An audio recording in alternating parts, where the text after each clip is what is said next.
नमस्कार दोस्तों, मैं हूं सागर और आप सभी का बहुत बहुत स्वागत है आज के अपने इस वीडियो में। आज की इस वीडियो में हम बात करने वाले अल्ट्राटेक सीमेंट के क्वार्टर 3 के नतीजों के बारे में। यहां हम बात करेंगे कंसोलिडेटेड फाइनेंशियल रिजल्ट की क्वार्टर 3 के आंकड़े जितने हैं वो सारे यहाँ पे करोड़ में आते हुए दिखाई दे रहे हैं, तो समझेंगे किस तरीके के नतीजे यहाँ देखने को मिल रहे हैं और स्टॉक प्राइस पे सोमवार के दिन कैसा रिएक्शन देखने को मिलेगा। सबसे पहले बात करें रेवेन्यू फ्रॉम ऑपरेशन की। इस क्वार्टर में जो आंकड़ा आ रहा है 15,520 करोड़ का, जो कि पिछले साल 12,984 करोड़ के मुकाबले बहुत ही शानदार देखने मिल रहा है। पिछले क्वार्टर में आंकड़ा देखें तो लगभग 13,900 करोड़ के आसपास का था, तो वहां से भी बढ़ के 15,500 करोड़ के पार जो है रेवेन्यू का नंबर आता हुआ दिखाई दे रहा है। लेकिन एक्सपेंस कितना होता हुआ दिख रहा है, तो एक्सपेंसेस का नंबर है 14,123 करोड़। लास्ट ईयर 11,400 करोड़ के आसपास की एक्सपेंस थी, तो एक्सपेंस भी बढ़ती हुई दिखाई दी अच्छे से। 12,934 करोड़ की एक्सपेंस थी पिछले क्वार्टर में सितंबर में, वहां से भी एक्सपेंस जो है लगभग 14,000 करोड़ के पार निकलती हुई दिख रही है।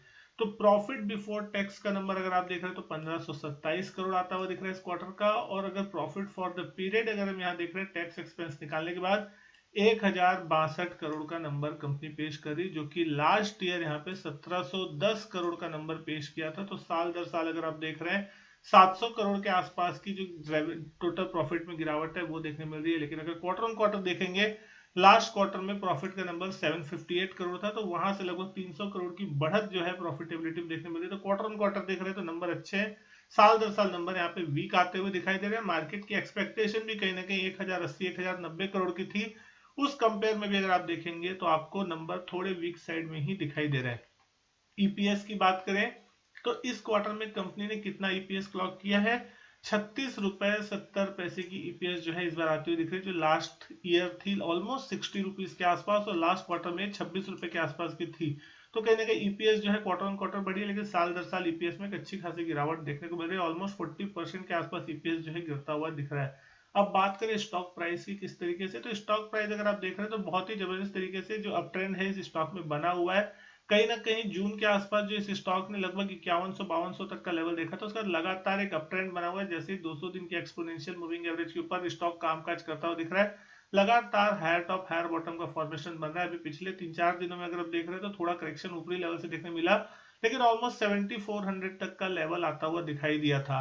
अभी नतीजों से पहले थोड़ी वीकनेस और थोड़ी सी प्रॉफिट बुकिंग आप कह सकते हैं होती हुई दिख रही है, लेकिन नतीजे जिस तरीके के यहाँ पे आपको दो लेवल्स पे नजर रखनी चाहिए। नतीजे ऐसे मार्केट की एक्सपेक्टेशन से थोड़े कमजोर है, तो हो सकता है आपको एक गिरावट देखने को मिले, लेकिन नीचे की तरफ 6,900 7,000 का लेवल जो है बहुत ही स्ट्रॉन्ग सपोर्ट स्ट्रॉन्ग बेस के रूप में कामकाज कर रहा है। मल्टीपल टाइम यहाँ पे सपोर्ट देने की कोशिश की, पिछले दिसंबर का पूरा महीना वहां कंसोलिडेशन हुआ, सपोर्ट लिया और ऊपर की तरफ ही इस स्टॉक ने मूव किया। तो कहीं ना कहीं स्टॉक में मोमेंटम अच्छा खासा बना हुआ है। नीचे की तरफ अगर स्टॉक में 7,000 6,900 के लेवल आते हैं तो वहां सपोर्ट देखने को मिल सकता है। अगर वो लेवल टूटेंगे तब जाके आपको यहाँ पे कहीं ना कहीं स्टॉक में बेरिशनेस देखने को मिलेगी। लेकिन अपसाइड में आपके लिए 7380 7400 एक रेजिस्टेंस का काम करता हुआ दिखेगा। ये लेवल क्रॉस होगा तो आपको ये पैटर्न जो है, जो लगातार हायर टॉप हायर बॉटम का फॉर्मेशन बन रहा है, वो पैटर्न कंटिन्यू होता हुआ दिखेगा और फिर से आपको एक अच्छी खासे ऊपरी लेवल देखने मिल सकते हैं। 7,500 8,000 की तरफ भी स्टॉक फिर अपने मूवमेंट को लेता हुआ दिख सकता है। बजट से बहुत ज्यादा उम्मीदें हैं, तो इस इंफ्रास्ट्रक्चर में किस तरीके के अनाउंसमेंट होते हुए दिखाई देंगे उसके पहले एक होप में स्टॉक में आपको एक तेजी का भी माहौल बनता हुआ दिख सकता है। तो नतीजों पे इंपैक्ट आएगा या फिर गिरावट के बाद यहाँ पे नीचे से बाउंस आएगा, ये देखने वाली बात होगी। लेकिन कहीं ना कहीं जो नतीजे हैं वो थोड़े वीक साइड पे डेफिनेटली आते हुए दिखाई दिए। अब देखना होगा कि यहाँ पे सोमवार के दिन किस तरीके की कितनी गिरावट यहाँ पे देखने मिलती है। बहुत ज्यादा गिरावट होगी ऐसी उम्मीद नहीं है, लेकिन बहुत ज्यादा तेजी भी हो जाएगी इसकी भी उम्मीद करके नहीं चलनी चाहिए। तो एक रेंज में है, रेंज में जिधर भी ब्रेकआउट या ब्रेकडाउन देगा उस साइड में आपको एक डायरेक्शनल मूव मिलता हुआ दिखाई दे सकता है। तो उम्मीद करता हूं दोस्तों वीडियो जो है आपको पसंद आई हो। वीडियो अच्छी लगी हो तो लाइक करें, शेयर करें, चैनल नहीं किया सब्सक्राइब तो चैनल सब्सक्राइब जरूर करें। मैं आपसे मिलता हूं अपने नेक्स्ट वीडियो में, तब तक के लिए goodbye and thank you.